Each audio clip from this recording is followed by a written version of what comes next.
Hi, I'm Mateusz from Board Game Colors, and today I'm going to show you how I painted a competition piece.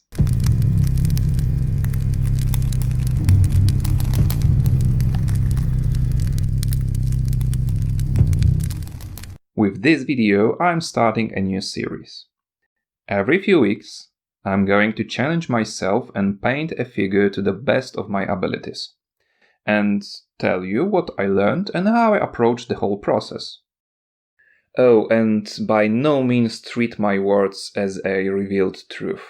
I'm far from being a top-class painter, and I'm still struggling with a lot of aspects of our hobby.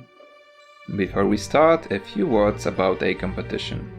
It was organized by a friendly local gaming store in Warsaw, Figurkowe Gry Bitewne. They are not sponsoring me or anything, I simply like them. The competition was done as a tournament, so we were all randomly split in pairs and received the same 3D printed miniature from Artisan Guild.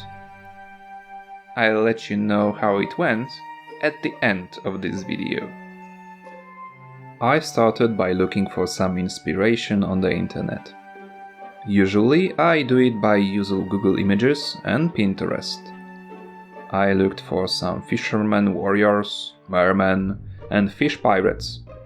I found this image that inspired me with its color scheme and armor details. Then I came up with a story. My cold-blooded warrior just won a fight with pirates that stole treasure from his village. That meant I had to change the miniature a bit. I found a bald dwarf head that reminded me of a bearded pirate and a mini with a cannon attached to its hand, which I cut later on and placed it on a base. I also found a gemstone with a chain attached to represent a stolen treasure. Oh, and for the base, it needed to be a ship's deck.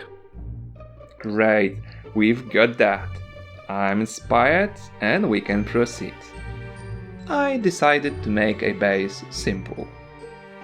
I found a small piece of plywood and cut a square piece, a little bigger than a mini base. I drew planks on it and used a sharp twine tool from my multi-tool to sculpt them. I also roughened the surface with a saw. For railing, I found some toothpicks and used my rotary Dremel tool like a lathe to bore some rungs, making sure that they have even length. I also cut handrail and glued all the parts together.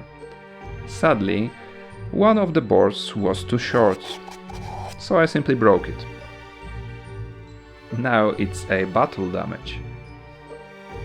I left it to dry properly for a day or two and primed it the usual way. I planned to paint it very fast with some inks and washes, so I needed a nice background to work with. I started by blacklining recesses and painted over it with diluted sepia ink, just to see how it looks. When it was almost dry, I felt it needed some more texture, so I painted over the top of the planks with the brighter color. Mix of ink with Ushapti bone.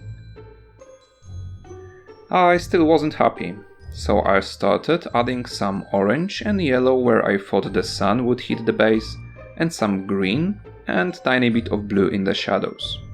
It wasn't any specific textures or places, I just went with my guts. The only thing I did with precision was edge highlighting. When I was happy with all this chaos I've done, I simply prepared heavily diluted wash made from sepia and red inks. I also added some matte varnish to the mix to avoid glossy finish. I ended up with a base that will not steal a show from the mini, but was interesting enough so the viewer will spend a second or two looking at it. Or at least that's what I feel. Now, I feel like I need a little warm-up before I start working with mermen. I decided to paint a cannon first, to check up a few things. Mainly, if I'm comfortable enough to use non-metallic metal technique. I started with one of my favorite paints, Abyssal Blue. Suddenly I felt more comfortable with a whole idea. I added some reflections on the top part, making sure that I leave darker lines between different areas. I wanted a black iron cannon, so I used some grey and white colors at first, but I changed its tint to the blue later on to represent sky reflection. I proceeded with painting the squid red, but video footage was out of focus, so I'll simply show you some photos. I made sure to add some interest to the spot, because I wanted a viewer to focus for a moment on this little piece while watching a figure. I painted a sad black eye with watery reflection, and a sharp pointy blade with some blue ink to make a gradient of colors. I also added some detail to the cut arm, most importantly pale skin with some visible veins.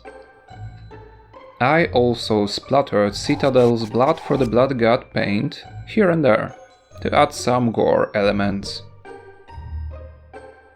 Next I painted a shield. I didn't want it to stand out, so I decided to tone down the colors.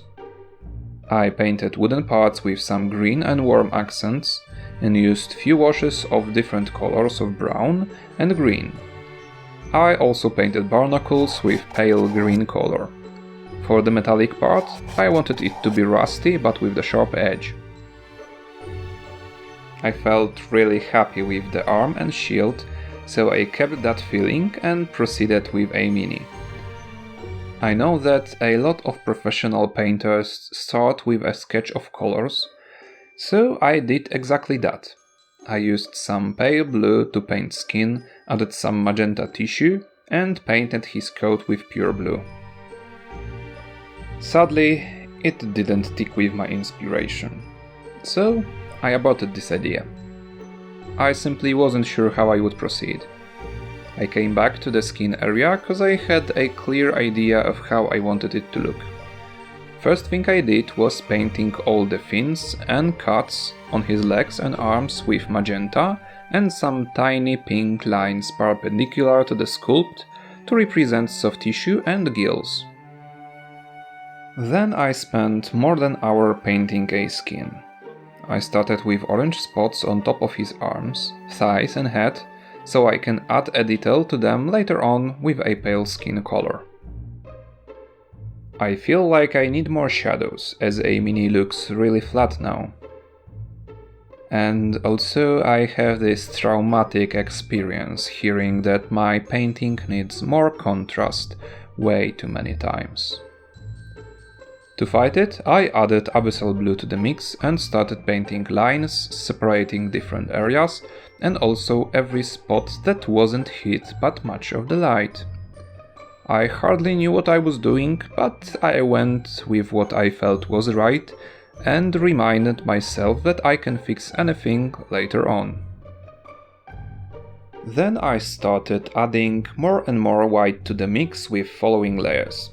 I've built them keeping in mind that light hits a mini from above, a little from the right. This information meant I needed to stay focused and avoid painting lit areas symmetrically. After an hour or two, I got a nice gradient of colors with some crunchy detail, but most importantly, I've also came with an idea of how I want to paint the rest of the mini. I wanted to do it with very desaturated cold colors and use strong warm colors to guide the eye of the viewer to the most important details, like flag and gemstone. First, I changed the color of the coat, and next I jumped to another problematic part: armor. I wanted to paint it with non-metallic metal technique. So I started where I felt comfortable, with a layer of Abyssal Blue. I used some tips I got from other painters and placed reflections first. I did it with some grey, trying to place them on top of each curve of the plates, always a little to the side the light hits. I also painted edges with the same color. When it felt right enough, I started smoothing it out with the mix of reflection and base colors. It felt kind of okay, but boring. I got an idea that what is reflected is the sky, so it needs some blue color. I increased brightness with Vallejo Glacier Blue more and more, and then followed with shadow colors, but adding some warm brown to them. Generally, I thought that I will increase contrast this way even more. Then it struck me. It looks like a metal that was in a salty water for a long time. I want more of it. I made a warm brown glaze out of red ink and Citadel Dunbull brown and used it all over the armor. Oh man, now it feels great. I basically used the same steps with his helmet and belt. I painted barnacles with a pale green and I wanted to add something from myself. Some seaweed hanging from the edges of the armor. I basically started with some thick, vertical dark green lines and followed with painting thinner and thinner lines with paler and paler green. I think 3 or 4 steps were enough. I was very happy with the result, but I felt it was enough for a day. I've spent most of the Saturday painting it. The next day, with new energy, I started painting a coat. I felt it would suit the scene if it was made of seaweed. I didn't want it to be just pure green. I was determined to stick up with a plan I came with and tone down all colder colors. I started by mixing Citadel Caliban green with a warm glaze I used yesterday to paint armor. Then I added more green and painted over the coat, leaving darker shadow parts. Later on I mixed some Scale Color Artist Spring Green and even later some white for the final highlights. One thing different than previously was how I applied the following highlights. I painted smaller and smaller areas, but with thin parallel lines using the fine brush. I hoped it would end up as an organic texture later on. To bring it up together, I decided to paint over it with a green glaze. I used sub-green ink, but to mitigate its glossiness, I also added matte varnish to the mix. I also watered it down quite much and painted over the coat and the cloth in his front. The result was decent, so I decided to move to details. I painted a gemstone in Merman's hand with a chain attached, bracelets on his wrists, and a pirate hat. My general idea was to use warm colors, so the viewer will naturally focus on them at first. As for the technique, I'll try to talk about it in another video. I'm still not sure if it works how I want to, or even if I understand it enough to teach you. Nonetheless, I was happy with the result. I wanted to finish it up with a banner. It was a competition piece, so I felt it needed some freehand painting on it. I wanted a cloth to be dark navy blue. I painted it placing highlights similar way I did with a coat. I wanted some hair strings to be visible to indicate a texture on the cloth. I felt the most important part here will be an emblem. I googled for some ideas and decided to follow up with the Game of Thrones Greyjoy Kraken banner. It is a complicated design, but I felt I can do it. I started with the color of the cloth highlights, so if I messed up I can easily fix it. I painted general shape of the Kraken body and then its tentacles. When a shape was off, I used colors I had on my palette to fix it. When I was happy with the result, I started painting over it with pure white, because I wanted an emblem to be yellow, and yellow paints work terribly bad on blue backgrounds. Next, I used Citadel Zambezi Desert to fill up the shape. I was really precise, but again, if I messed up, I fixed it with color of the cloth. After I finished, I made some precision lines to sharpen a shape even more, and also to separate the tentacles.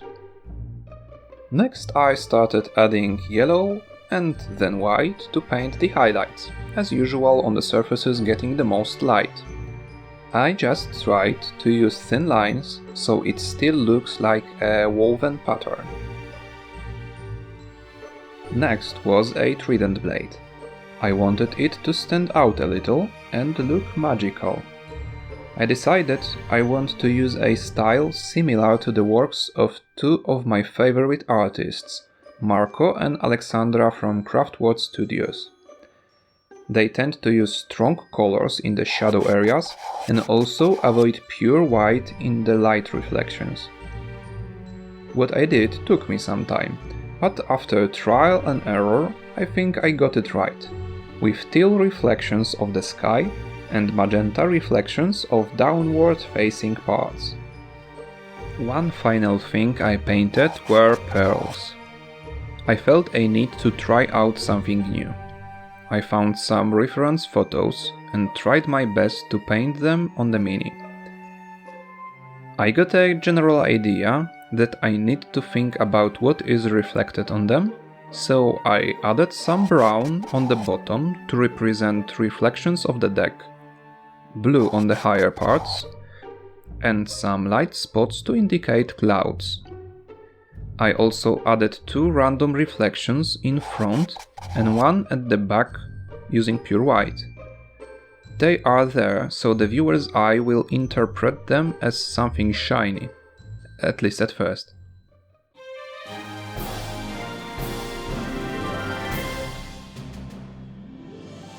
And here is my final entry.